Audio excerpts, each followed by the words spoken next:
and welcome to our latest edition of Tech Check, where we bring you all the major developments from the world of tech. I'm Sahil Maniktala, and I will take you through everything tech that happened over this week. So this week also saw Prime Minister Modi's visit to Israel, and in the process making history by becoming the first Indian Prime Minister to do so. Therefore, we decided to celebrate this milestone by getting you the top tech innovations from Israel, a country known for making great inventions. In fact, did you know that the USB flash drive was invented in Israel?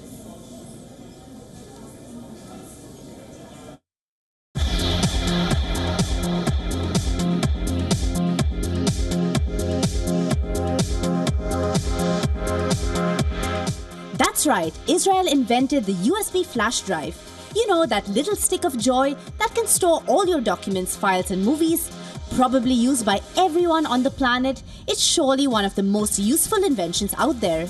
In the year 2000, the first USB was sold. At that time, it only had 8 MB capacity and went on to quickly replacing CDs. Israel also developed the PILLCAM, a pill that can be swallowed to record images of the digestive tract. Launched in 2001, PILLCAM is now considered the most accurate way of doing endoscopy and is widely used in the field of medicine. The capsule is said to have more than 1.5 million users in over 75 countries worldwide. Next on our list is REWALK, a wearable exoskeleton that enables individuals with lower limb paralysis to walk again.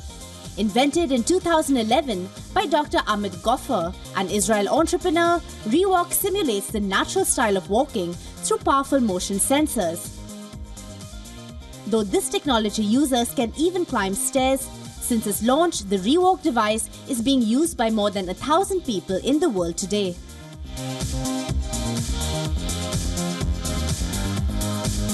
WAZE is probably one of the most popular Israeli innovations. In fact, no Israeli startup list would be complete without mentioning it. It's basically a GPS-based travel app that gives you turn-by-turn navigation using complex algorithm and real-time data. It was launched in 2008 in Israel and is now owned by Google. WAZE is used in over 100 countries and is likely to play a major role in the development of Google's self-driving cars.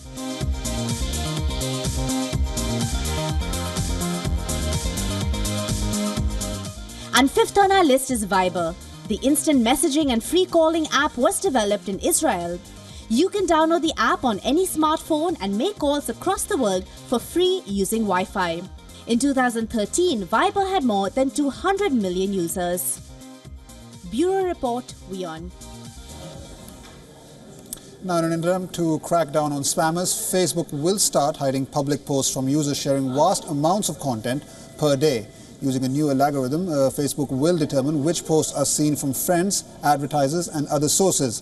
The social network said that it wants to make their feeds more informative by filtering and hiding posts from pesky users who use clickbaits and sensationalized articles to cause spamming. However, Facebook's new policy does not apply to videos, photos, check-ins and status updates. Apart from fixing the oversharing dilemma, Facebook is also expected to bring out a new Discover tab for Messenger in order to ensure better user engagement with chatbots and brands. The groundwork for everyone else to do the other things that they're doing. Adopted babies through Facebook. Now, car manufacturer Volvo is going all in on clean cars. The Swedish firm announced this week that all cars launched from 2019 will be partially or completely battery-powered, and in the process signaled a historic end to building models that only have an internal combustion engine. Between 2019 and 2021, the firm will introduce 5 100% electric models and ensure the rest of its lineup will have some form of hybrid engine. Volvo is, of course, the first major manufacturer to make such a move, seen by many as bold but risky, especially considering electric cars make up only a small fraction of the market.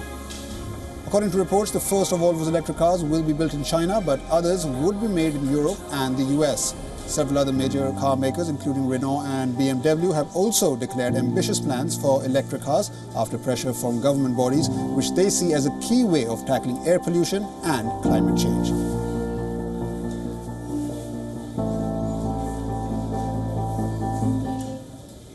Now, talking about electric cars, Tesla's long-awaited Model 3 is now in production. The sleek four-door sedan takes Tesla's striking design language in a new direction and is aimed at well-established players in the luxury segment like the BMW 3 Series and the Mercedes-Benz C-Class.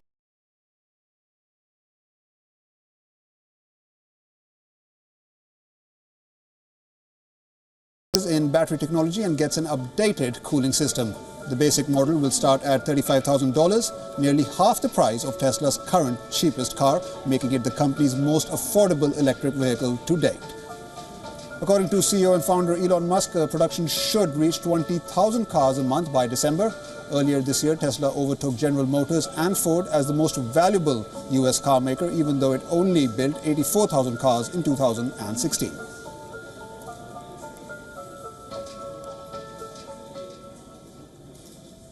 According to reports, software giant Microsoft is all set to lay off thousands of employees around the world in an attempt to reorganize its sales force. The company is planning to make the job cuts as part of a restructuring that will focus more on cloud services. Last year in July, Microsoft announced its plans to cut an additional 2,850 jobs over the year, largely related to its exiting the smartphone business. This year in January, Microsoft shared its plan to cut 700 jobs, part of the previously announced restructuring. It seems like Microsoft now may be specifically focusing on its artificial intelligence Azure products, as Azure's revenue nearly doubled in the company's fiscal third quarter with 93% sales growth. After Amazon, Google and Apple, it seems Samsung is now all set to enter the smart speaker race. According to a report by the Wall Street Journal, Samsung is building a smart speaker based on its digital assistant Bixby. The report also went on to say that the speaker is currently being developed under the codename Vega and is still in early stages of development.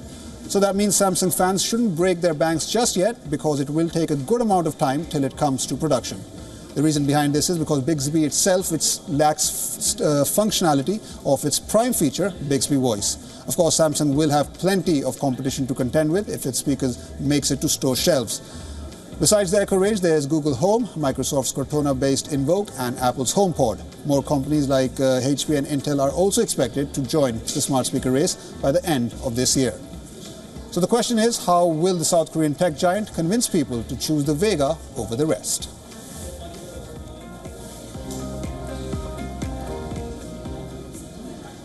And in some more Samsung news, the company's fire-prone smartphone that sparked a global crisis is making a comeback. The world's largest smartphone maker says it's restructuring the Galaxy Note 7 by selling a cheaper refurbished version in South Korea starting Friday. Samsung will offer 400,000 phones dubbed the Galaxy Note 7 Fan Edition in its home country and will be priced at $611. The devices will be made from recalled unsealed Note 7 handsets and unused Note 7 components. And according to Samsung, the new batteries for the refurbished devices will have a lower capacity than those of the original Note 7s, but have passed new safety measures implemented following the recall. Now, Samsung was forced to hold sales of Note 7 in October, roughly 2 months after its launch, due to fire-prone batteries from 2 different suppliers. The incident cost Samsung over $5 billion in operating profit and damaged its reputation, though the firm has since recovered with the successful launch of the Galaxy S8. With a more sensitive tip, it's evolved to keep. Now, Motorola is betting big on the future of modular phones and Moto Mods. During a press event in Ghana, Africa, the company announced its upcoming Moto 360 camera Moto Mod for the Moto Z smartphones. Unfortunately, little is known about the Moto 360 camera mod itself, not even the price or a potential launch date for that matter. But what we do know is that, like the existing Moto Mods, the new accessory can be attached to the rear of the Moto Z via a 16-pin connector and will allow you to shoot 360-degree photos and video. Motorola's new camera also resembles Essential's upcoming 360-degree camera, which attaches to the Essential phone through a modular system that will likely be one of the biggest competitors to Motorola's mod system.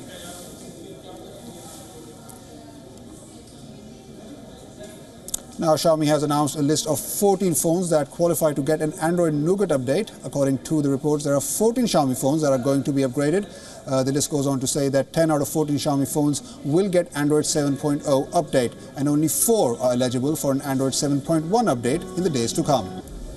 As pointed out in the report, the devices that will be upgraded to Android 7.0 are the Xiaomi Red 4X, Xiaomi Mi Max, Mi Note 2, Redmi Note 4X, Mi Mix, Mi 5, Mi 5S and Mi 5S Plus.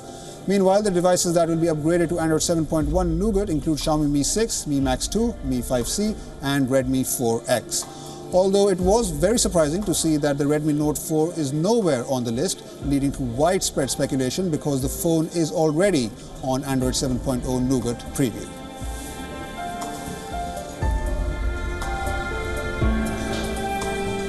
Well, that's it for this edition of Tech Check. For all the latest gadget reviews and trends, make sure you tune into our weekly technology program, Tech It Out, every Saturday at 6:30 p.m. and every Sunday at 3:30 p.m.